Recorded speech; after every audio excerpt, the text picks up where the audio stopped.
Yep. I've put it in the chat as well. Power 5 reason. Actually, why don't we try, we could even try share screen. Let's just see how that works. That'd be interesting. Sure. How do I do that? Share screen. Just closing some extra tabs. No, I'm sharing mine, so. Yeah. Okay, let's see what that looks like. Can you see this? Second.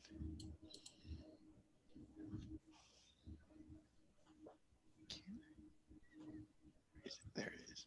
Yeah, I can see it. Oh, cool. All right, and I can see your video as well. So it's, I guess let's just test this. This is pretty cool. Yeah. Okay, so we can start here.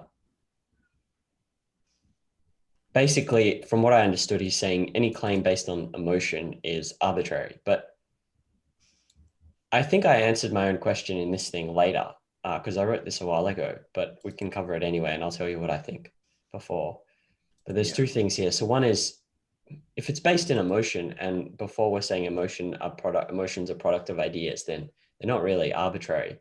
But I think maybe when I thought about this later,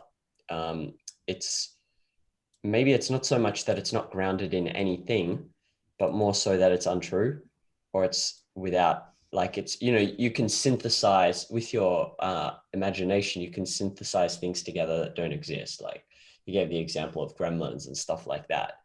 And then maybe that's what he means rather than. No, I think arbitrary really, I mean, he does get into it later, is neither true nor false. Like you can't even evaluate it is usually what arbitrary would mean.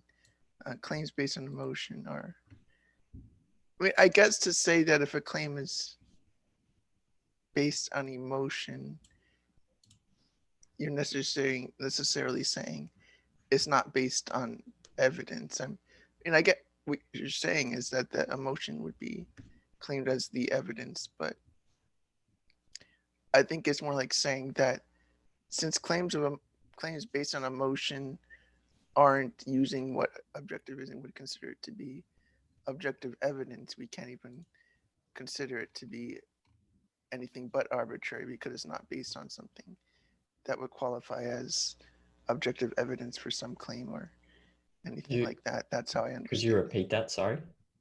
Could just repeat So what you the said? way that objectivism would think of as evidence in a more normative sense, what qualifies as legitimate evidence, as objective evidence, I think it's more going off of that, which like usually claims are created with a reason or perception or based on something like that, that would qualify as objective evidence. And going by that standard, a claim based on emotion isn't really evidence under the objectivist notion of evidence.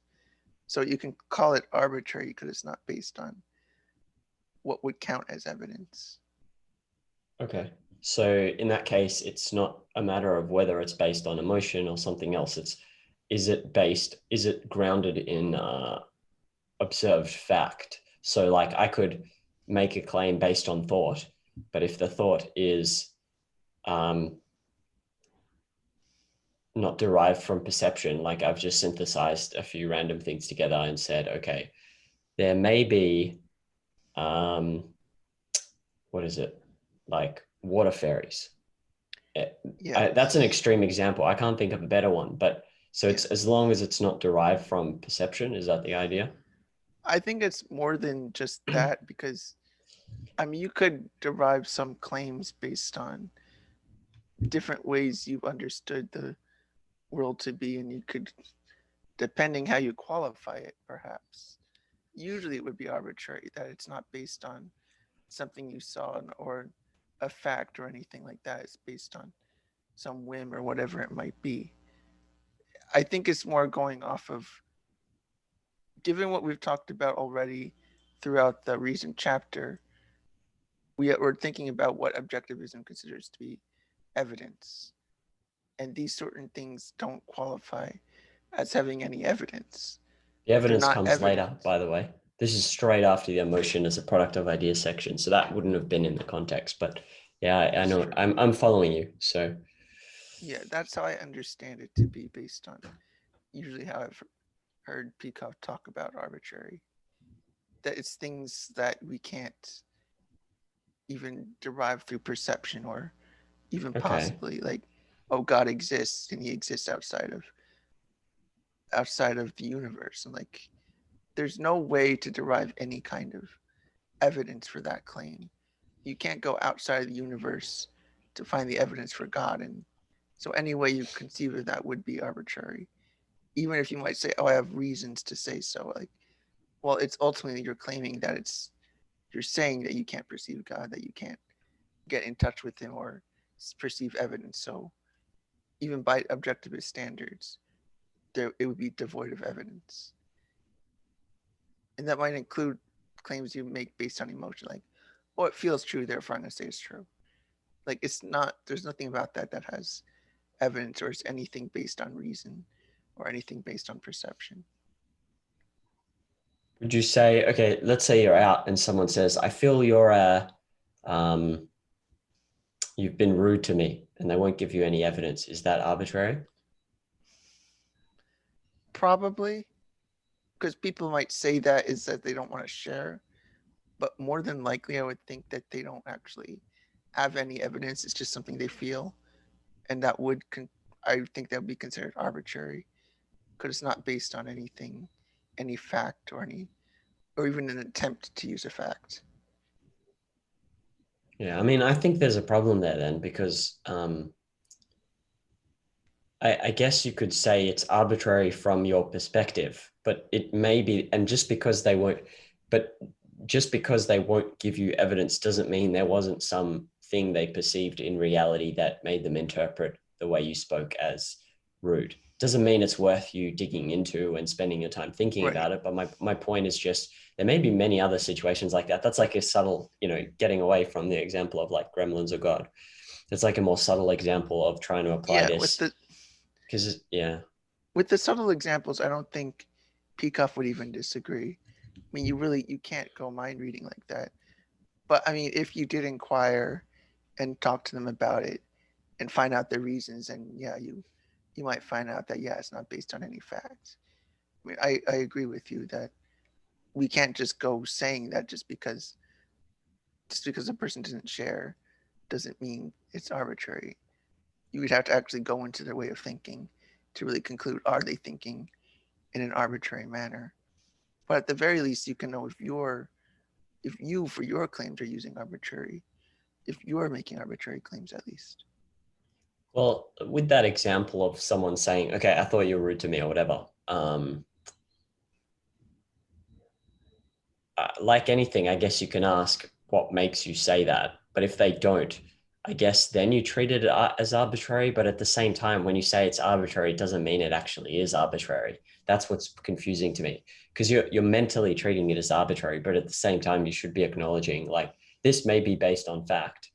Um, it's possible they're not. I don't know. And then by the way, saying this statement, it's based on fact. It's possible. I don't know. It may be based on fact. It's possible they're just not picking up on what it was. Goes then into the reason chapter, which talks about general capacity in the species doesn't mean it's being used in this specific instance, um, which would say that I don't know what it would say in that case, but maybe I can write that down. That's a perfect little stupid example rather than like a big philosophical one. I'll just write that down. How to apply that stuff from the Yeah, next I part. mean, I think your question is more about application than it is the principle of what we're talking about. I Don't you think you seem, discover the principle through the application? Because it's not clear to me when it's actually being used apart from God, basically, is what I'm saying. yeah, what I mean is like, I think you're understanding correctly what arbitrary means, but once we understand what it means, how do we apply it to say judging people or recognizing if somebody else is making an arbitrary claim or Right. to what extent they Right. are using evidence? That's what I'm saying by application of it. Oh, okay. I mean, Yeah. how do we figure out if it is arbitrary or not? I Right. think that's a separate question than what Oh, is okay. it to make an arbitrary claim. or what is an arbitrary claim. Figuring it out is a different question, I think. Well, I mean, isn't that's where the goal is? Hey, because otherwise, what's the point? Yeah. You're like, okay, what? And just to recap, so arbitrary can be emotion or thought. It's irrelevant. All that matters is there is no evidence. That's it. Right. That's Got it. really what the Peikoff is saying an arbitrary claim is. Can you think of it apart from God? Can you think of any arbitrary claims someone has made to you recently or that people made? Um, there's not really any obvious examples except like usually conspiracy theories, like COVID was created by China to attack the U.S. Like a thing like that. Okay. Like you can say, oh, they could just say, what if, like, or what if, I don't know, what if aliens murdered JFK or something? Like, I mean, I guess in a way it's possible, but there's no evidence of that. Well, if it's And possible, there's evidence. Sorry. According to this text, there's like that would suggest you can't. The words don't apply to anything where there's no evidence. yeah, but usually it's more about that you can't even evaluate whether it is evidence. Usually I could say that. Okay. It's not based on, no, they observed some fact. They're just saying, oh, it's possible. Like possibility alone is not really evidence. You need something more than the mere possibility. I mean, I think that is part of what Peikoff thinks. I'm not sure if that's Say clear in this part, say but that he again. Sorry. definitely, I do think that's, Peikoff does take that into consideration. Maybe not in this paragraph, but elsewhere, I think he's usually talking about can more than just, it's something more than saying it's a possibility alone could be arbitrary. Like you say it's possible, like that would seem arbitrary actually, because it's not based on a fact. It's just the mere possibility that facts can become this way. I mean, I could say that in the future somebody will invent a mind reading machine or something, but with unless I give you evidence, it would be arbitrary. Unless I have evidence in my mind, or it's just saying it's possible. Yeah, he's saying he said I read that section a lot. He said the possible denotes a point on an not an existential on a evident. He calls it an evidential continuum, and it's like it degrees of knowledge from ignorance to actual validated certain knowledge, contextual certainty or whatever. And so he's saying if there's no evidence, then it doesn't even get assigned on that evidential continuum. So you wouldn't even use maybe, possible, anything Well, likely, anything like I'll that. amend what I said then. I don't. Possible is not really the right word. Just I'm just trying to convey the least. When people say possible, sometimes, especially for a conspiracy theorist, it would just be a matter of could a fact somehow, some way be that way Well, without giving he's throwing some out that whole fact. epistemology, right? I think that's a thing. He's not like, I get that people say it's possible, it's possible. Like I would say that, but this is Right. like a complete, from what I understand, just a complete throwout of that whole epistemology and like turning it on basically like not even allowing for the word possible in the use of something like that. Um,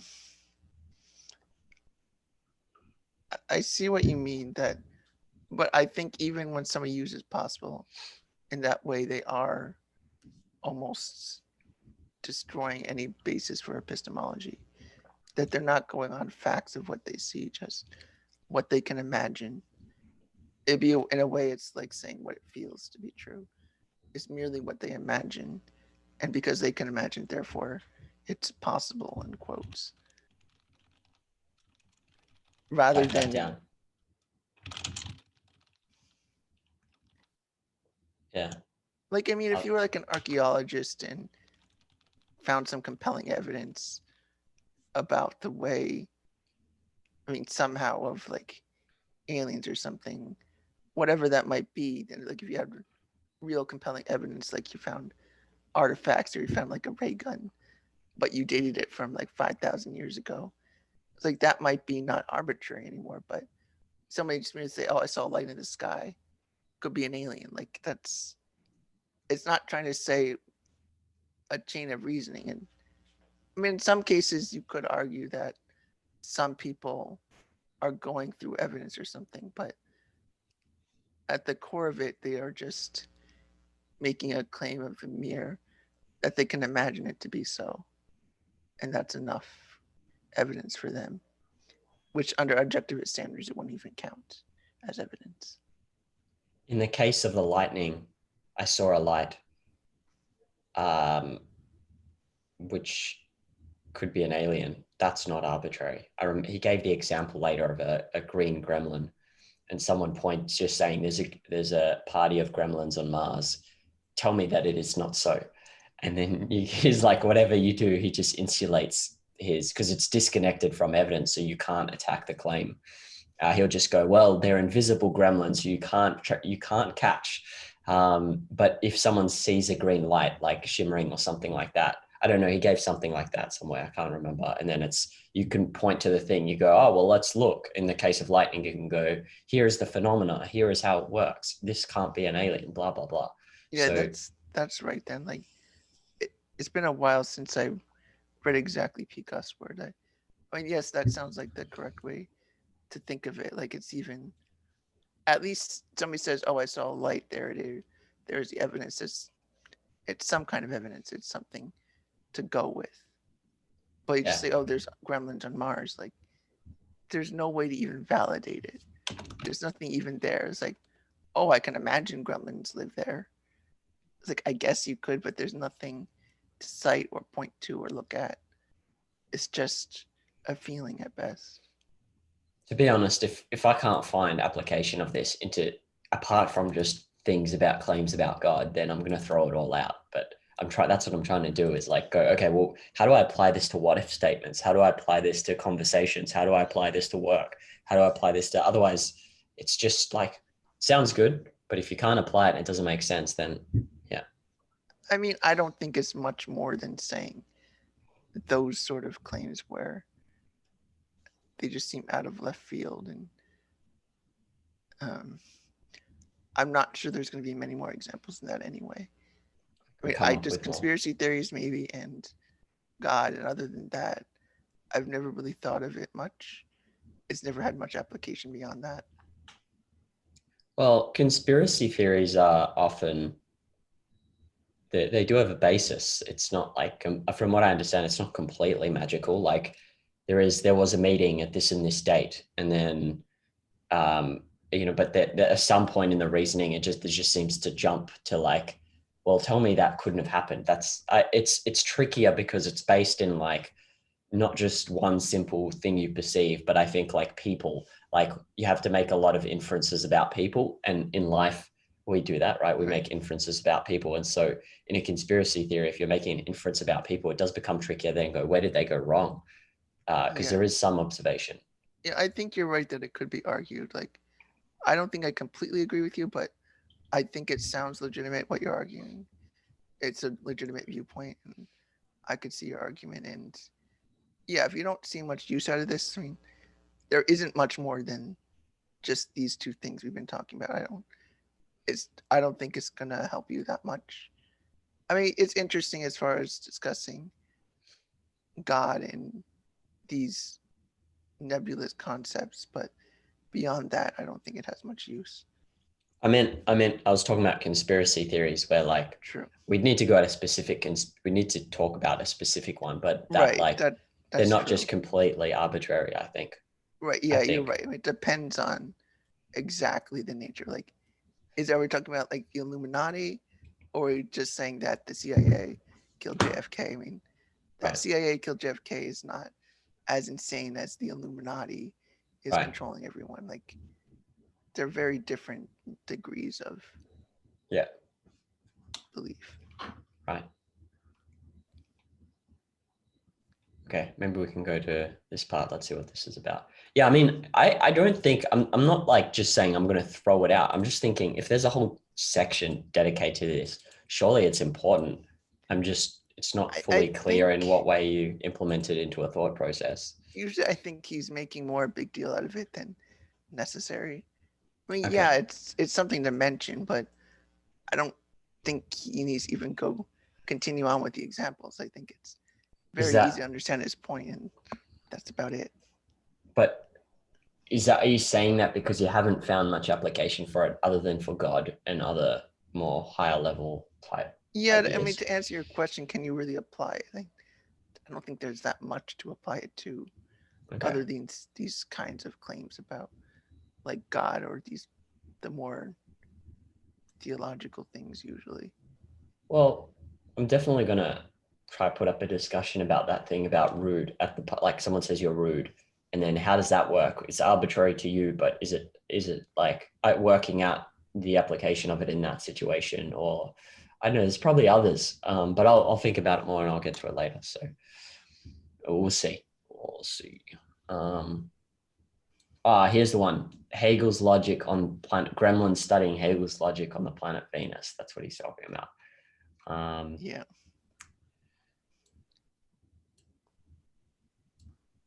yeah, I think this is what we discuss. It's not about emotions or mistaken premises. It's just simply a matter of evidence. That's all.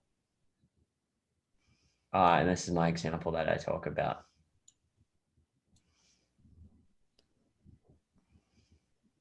Yeah. So here's the other example. Let's say you get feedback at work, and the person at work, the boss says, "Well, I don't know. You just need to listen to me." Do you just dismiss it as a cognitive, not even cognitive noise, as not? Do you just go, "This is non-cognition. The claim is non-admissible," and then, or do I try integrate their feedback, uh, despite not being given any basis? That's again a question of application, which is pretty, to me, is interesting. Like, Yeah, I mean, well, it would let's see how sound this fine to works. me. Like your boss is criticizing you, you just say, "No, I will not listen to you. That is an arbitrary claim. Your criticism does not Yeah. bother me.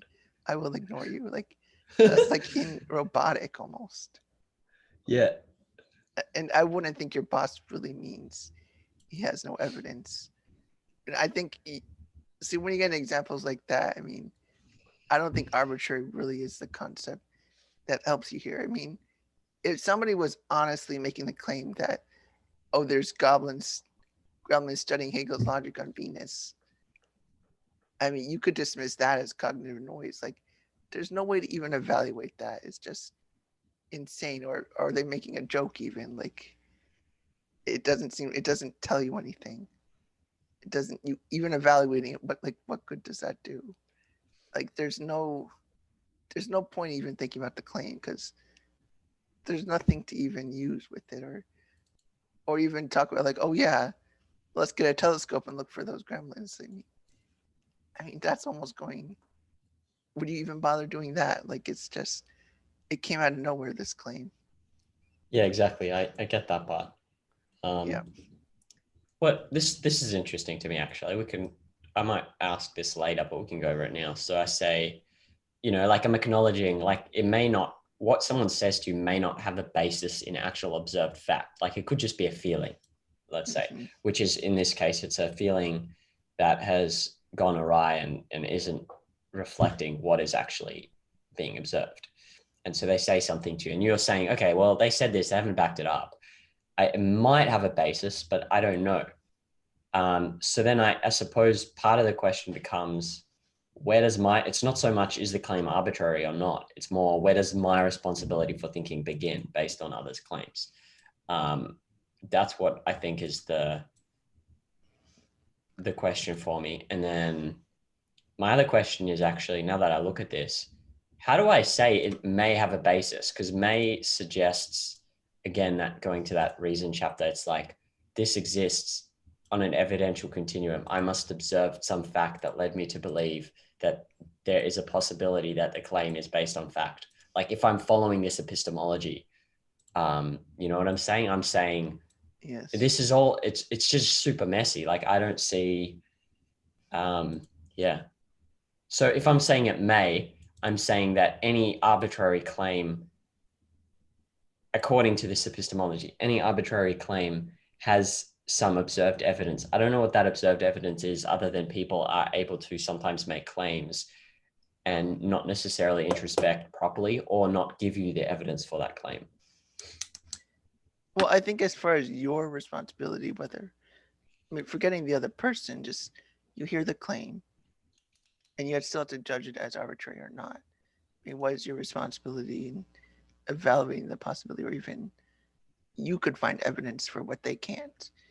I mean, just because somebody else can't find evidence doesn't mean there is none. I mean, you might be able to find it. I think that's what you're saying.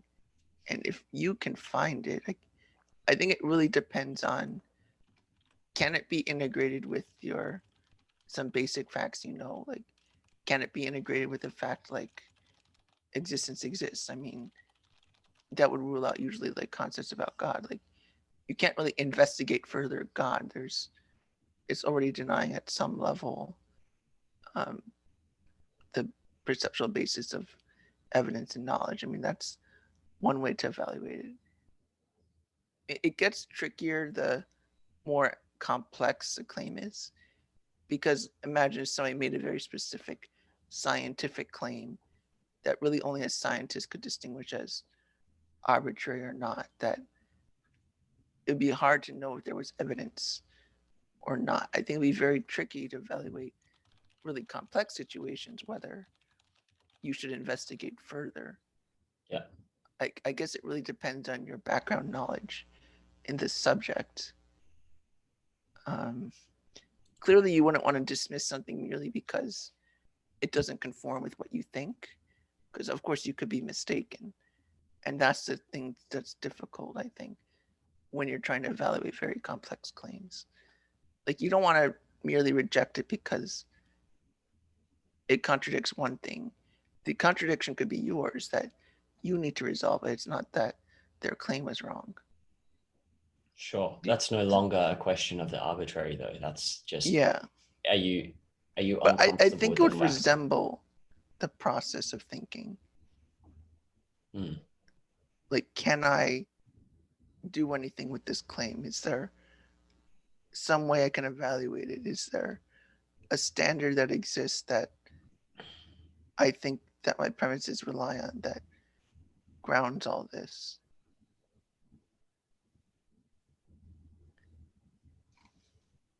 Yeah, and with the issue of specialized knowledge and expertise, I guess that's more broadly in a question of how do you deal with experts as well, which is something else too. Yes, Okay, it's well, similar, but yeah, I'll need to flesh more of this out and try yeah, get different thoughts on yeah, this too. Like it's a difficult yeah. thing to apply. Okay. To the fact, yeah, that's it. The relationship is negative, so you can still identify contradictions. And invoked its method, even though an error has been committed. This is radically different from the capricious. Um,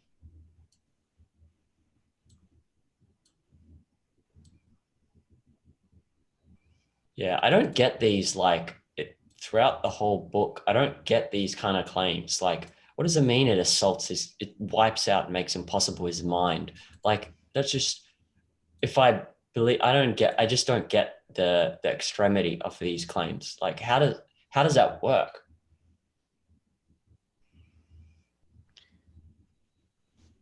I mean, I think that would only be true if like all your claims are arbitrary. I mean, any arbitrary claim doesn't, to the extent you use it, is the extent that it assaults your cognitive faculty. I mean, if it's only one small thing, then yeah, it's something to resolve, but I don't think it's destroying your cognitive faculty entirely. But like I can't really explain why Peacock really likes extreme examples. I mean, they're interesting sometimes, but I don't think it really makes his point clearer. Yeah, of course, people could be at these extremes. Yeah, imagine a person that was arbitrary about everything they said. Well, sure, I guess it would wipe out your cognitive faculty, but I don't know if people really would be using it to that extent. I mean, you wouldn't want to make it a standard or a habit to use an arbitrary claim, but I don't know if anybody really ever does that. They like make a one-off arbitrary claim. It doesn't usually seem like part of their way of thinking. Does that make sense?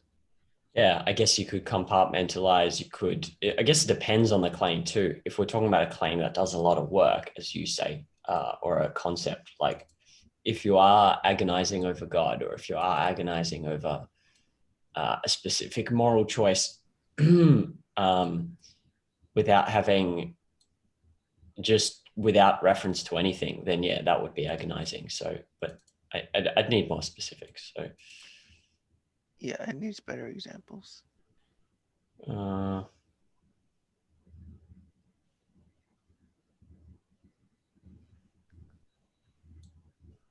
okay, yeah, actually, so I was like going over his examples, which are all extreme, which is fine because it's to illustrate a point. Like a lady who would you rather that was your grocer, a lady who miscounted the items on the shelf, or one who declared the room filled with demons.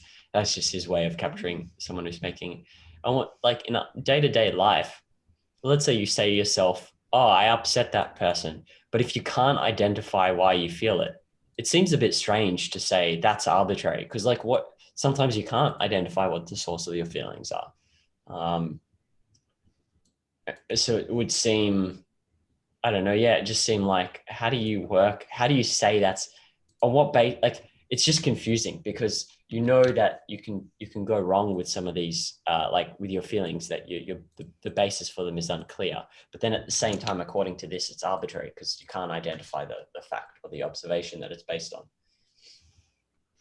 can't identify the fact versus. Let's say you have a feeling, right? Any feeling, ignore the one I just gave. You've got a feeling about someone or something, and you can't identify the basis for it.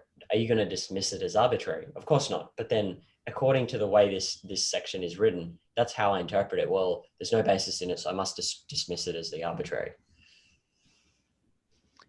In that case, I can think of putting aside a question. It sounds like more like that usually what it would be like. I can't Mm. figure it out right now, so I'll Yeah. put it Okay. aside. But whether you act on it or make a claim based on it, I think is a different story. Like, because I feel this arbitrary way, maybe it is possible you could have it seems arbitrary, or because you can't validate it further, or because you can't do anything with it, it's better to leave it aside.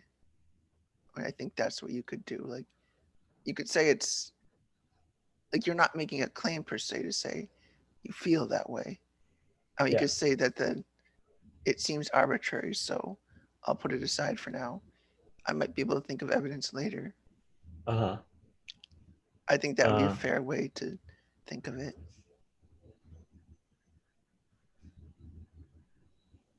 Actually, yeah. Maybe you can say something like, well, I'm just sticking within this framework. So emotions are product of ideas. This is the feeling I have is a product of some idea, or observation. I can't identify it yet. I don't know. I don't have the knowledge, so I put it aside.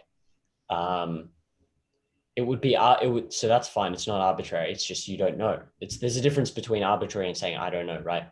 And then Yes. um, arbitrary would be you identify the premise or the source of the emotion and it's not based in fact, and then you build on that I think maybe Yeah, I that's would say so. Yes, yeah, that okay, sounds cool. right. um,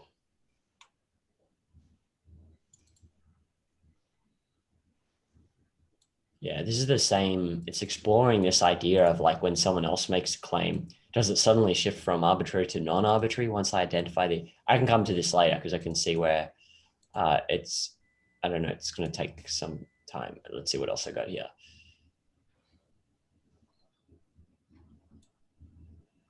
Okay, I mean, this is another one I can cover later, but I'll just briefly ask you. Like, let's say some lady believes in demons because she feels they exist. Um, is it possible that she might, just have the wrong view of emotions? She thinks emotions are sources of knowledge, and then so it is arbitrary in the sense that it's not based on fact. But you could also say that actually there's an error here in the way she thinks that emotions are sources of knowledge as well, and she could be reasoned out of it. I'm making that up, but it's just something that I thought, oh, how does that work then? Um, I mean, that would be true, but we would just recognize that she's not using any objective notion of evidence. I mean, I Yeah. see what you're saying. You could reason them out of it. It it's hard to evaluate that kind of claim because, like we were saying about aliens, like if you see a light, I mean that's qualifies as some kind of evidence. Do you have you ever been on the Harry Bings Wang Up forums? I haven't. I wonder if I go on there and I start pumping all these questions, if they'll ban me or just let me ask them or not. I would hope so. I mean, I Yeah. like your question about arbitrary. I think it's worth thinking about. I mean, at least as far as this topic goes, like it's curious. I think. I want Um, to, I'll try reach out to some, I'll see if I'll sign up just so I can, I'll neatly arrange them first, but I'll sign up just so I can pump all these questions into the forum. Hopefully it won't, if he bans me, obviously it'll look very bad, but I'll try it. I I'll see what just happens. thought of a historical example with arbitrary or not. Like, say in the 1600s in Britain, like late 1500s, early 1600s, there are a lot of witch trials. They became popular then. Accusations ranging from the complete arbitrary to people trying to use evidence of whether there are witches or not. And I think that might be a good case study if you ever wanted to think about it more. Like, how do people deal with their, well, I'll just give an example. Like, some people might say, oh, that woman's going late at night. And I think she's up to something. I mean, you could call that evidence. I mean, yeah, she's doing something. You might evidence for something. It's hard to say what, but she's doing things. She's going out late at night. But then you assume, oh, maybe she's a witch. And from there, somebody might begin torturing the woman because, oh, I'm so sure you're a witch. I'm going to look for any sign that you're a witch. I'm going to look for the devil's mark on you. And it's any kind of mark that qualifies even. It almost doesn't matter what mark it is. If the person sees anything, you're a witch. And it almost would seem arbitrary what they're saying. It's like, not only are they saying this mark stands for the devil, but there's no reason to think it's even from the devil. It gets very strange because it's almost these things are not based on, not even within their religion, doesn't seem to be based on any evidence. They're just saying the devil did it, that's that. And it could be arbitrary because they're not even evaluating whether those marks are from the devil or not. Just they see a mark, you're a witch, that's it. But then there were some other, I think there was a king James, I think, and he wanted more evidence than that. Like he did want to go through the evidence and go through reason and testing and all that. And I mean, I guess you could say he wasn't being arbitrary when he's evaluating if somebody's a witch, but some other guy might be making arbitrary claims despite the non-existence of witches, just looking at any random thing. Sort of ties into my the next thing I asked, which Yeah. is if my concepts are not extremely precise and I formulate them into a proposition, isn't that then an arbitrary statement? Because in the case of a witch, that's itself, like let's say that's an arbitrary concept, meaning it's not grounded in observation or fact. It's insulated from logic being either contextual integration or reduction, so you can reduce it to specific observations. Then I can make whatever claim I want about someone in relation to that, because it's not based in any observation. I can go, oh, well, the witches sometimes do this, or they sometimes do that, or sometimes they create this mark. It's the witch's mark. It doesn't matter what you're doing or where you're going. If I formulate a sentence with the word witch, then I think there was a point in this chapter where he said something like, it invalidates the whole proposition. So it would make sense that in that case, if someone's walking down the street and you said they're up to something, sure, something doesn't specify what they're doing. They are doing something is the only thing being observed. But to then say they're on the way to a witches meeting is possible because the concept witch is not grounded in fact, and because it's insulated from logic, then you can just make whatever claim you want if that's in the sentence. So anyway, it ties into this question of, yeah, if my concepts are then not precise, put aside God, then am I a lot of the time thinking in an arbitrary manner? I think yes. And that what you just said, that example, it was almost evidence that to me that actually if our concepts are not grounded and we haven't done conceptual reorganization, then a lot of our thinking is rubbish. Yes, I What do you, think what do you that's a lot of what he's trying to get at when he's saying that, like, destroy your cognition. Like, yeah, like when you're starting reasoning like that, it's like it's going all over the place. It's not grounded. It's, yeah, I mean, I think that's the right way to look at it. I mean, I don't know if I'd call it arbitrary per se, but that's the way that if you don't think about concepts properly, if you don't organize it well, then your claims are just like divorced from logic, insulated from logic, as you said, and it really can go whatever way you want. then it just becomes a tool basically for rationalizing Yes. in the worst case. Yeah, I don't know, in the best case, worst case, whatever. But that's pretty scary though to think about it then, because how many of my concepts are put aside arbitrary, but what about like something that's just contradictory in the sense that I use the concept to refer to specific observations, and then I use it in a different context to refer to other observations, and there's no consistency. Like intellect, I've used that before in just thinking about someone like, oh, I like their intellect, but then in a different context, I use it, and it's like seems different from the other one, and so I'm wondering, then if I'm using, that's just one example, but if I'm using the concept in an inconsistent way, then how is any of my thinking like, I don't know, Mm-hmm. Yeah, good? I mean, yeah, I mean, it can be scary to think about, like to what extent are your concepts like that? But I guess that's the importance of validating your concepts sometimes. That you want to be sure that you're not just going any which way with your thoughts.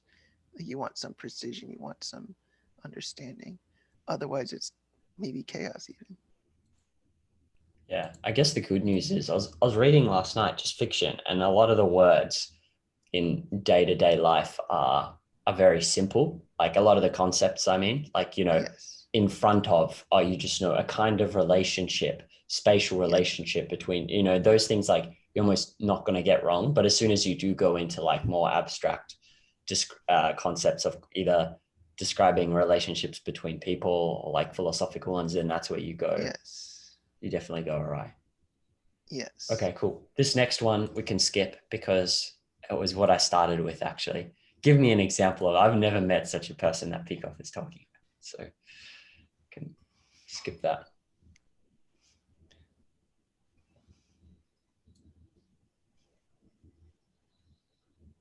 Well, yeah, what's this about? Do you know? Listen to this one.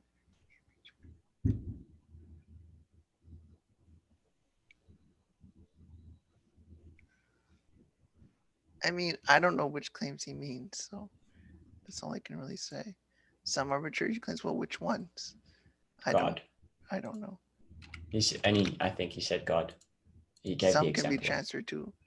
Well, some can be transferred in a way that into a cognitive context where you can evaluate it. Like, I mean, I'm not sure which ones. I mean, he seems to be talking about concepts besides God or claims beside God exists. And I'm not sure. In this book, he gave the example of transferring God into a cognitive context. But I I was mean, still confused by like what he says, some. So which ones can't? I don't know. yeah, it's not clear to me. I mean, I guess you could make God into a cognitive concept, but I don't think the claim would be arbitrary anymore. That's why I don't quite understand what he means. Right. Okay, let's see this.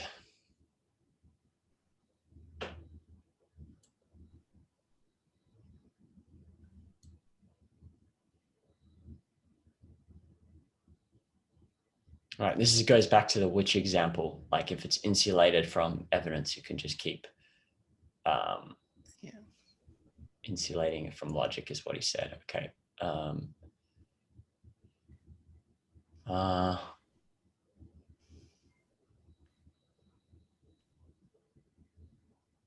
I guess the example of King James, by the way, in my example, he wanted more evidence, but he still believed in witches. It's that um,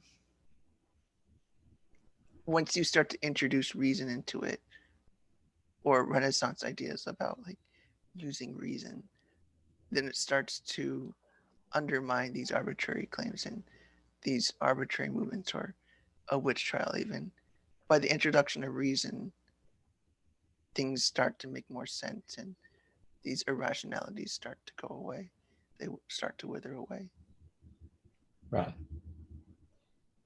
Um, yeah, it's interesting to think about. Like, okay, so you somehow believe in a witch, which is arbitrary, but at the same time, but you've set out specific things that this person can do, which are impossible. Like she can fly, she can cast magic spells, and then now you need to look for evidence to show this person has cast magic spells or flown. Like, so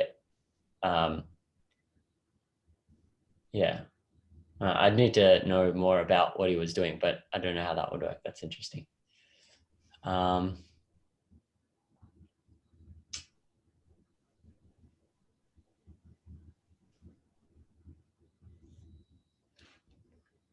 okay.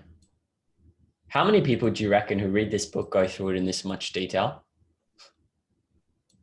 I don't know because I mean, yeah, I mean, I'm I know gonna, there's study groups and things like that. yeah. So should start another one. There's anyway, I'll talk about that later. But okay.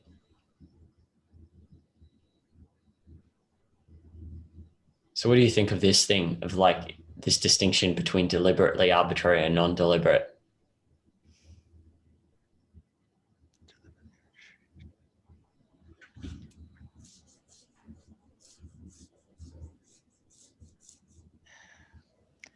I'm not sure how important that distinction is. Okay. All right. Well, I'll have to create find many people to ask this question to and annoy jump in as many of these places as possible with it. I mean, I guess it depends on how resistant they are to. They might not recognize their arbitrary claim, and then you point it out. They might say, "Oh, you're right. I shouldn't do that," or "That's a stupid claim." But if they dig their heels down deeper, that might be a sense of a deliberate arbitrary claim. Yeah.